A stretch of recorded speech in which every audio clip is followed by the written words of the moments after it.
আসসালামু আলাইকুম বন্ধুরা, সবাই কেমন আছেন? চলে আসলাম আরেকটি নতুন ভিডিও নিয়ে।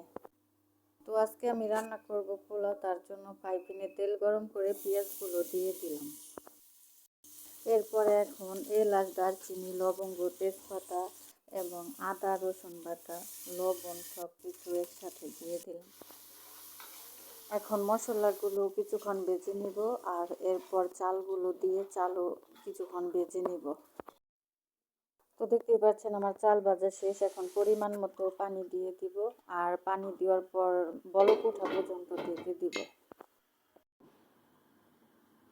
তো দেখতেই পাচ্ছেন আমার পোলাওয়ের বলক উঠে গেছে, এমনকি অনেকটা পানিও টেনে গেছে। এখন আমি কিছুটা কাঁচামরিচ অ্যাড করে দিব, তারপর আরও 15-20 মিনিটের জন্য দমে বসিয়ে রাখবো।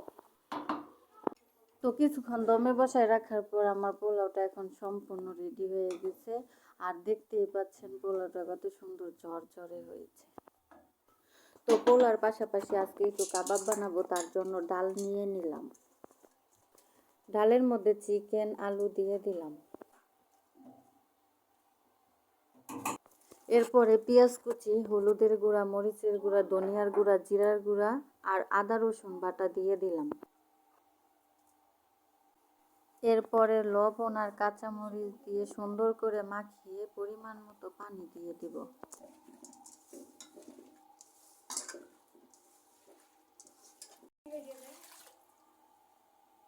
এখন এটা সিদ্ধ করার জন্য চুলায় বসিয়ে দিলাম। তো আজকে আমি একটু রোস্টও রান্না করব, তার জন্য চিকেনগুলো রেডি করে ভেজে নিব। বাদাম বাটা রোস্ট রান্না করার জন্য বাদাম বাটা, পেঁয়াজ বাটা, আদা রসুন বাটা, ধনিয়ার গুঁড়া, জিরার গুঁড়া এবং টমেটোর সস দিয়ে সুন্দরভাবে মিক্স করে নিলাম।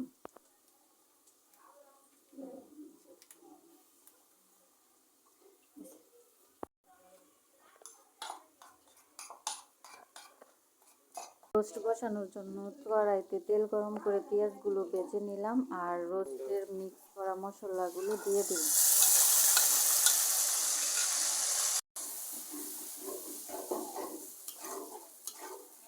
এখন তেজপাতা, খালগুটা, এলাচ, লবঙ্গ, দারচিনি সব কিছু দিয়ে কিছুক্ষণ ভেজে নিব।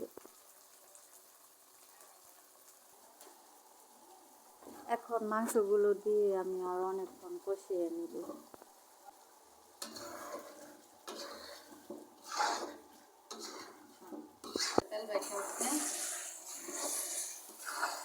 দেখতেই পাচ্ছেন আমার রোস্টগুলো অনেক সুন্দরভাবে কষানো হয়ে গেছে।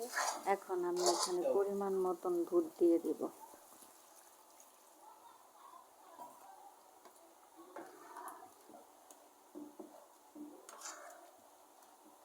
রোস্ট নামানোর কিছুক্ষণ আগে এখানে একটু ঘি অ্যাড করে দিলাম।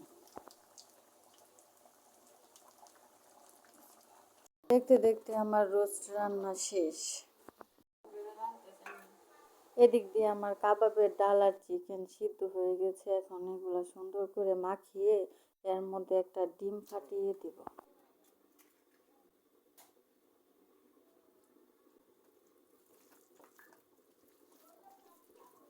ডিমটা মিক্স করার পর এখন কাবাবের শেপে সুন্দর করে ভেজে নেব। তো দেখতেই পাচ্ছেন আমার কাবাবগুলো রেডি।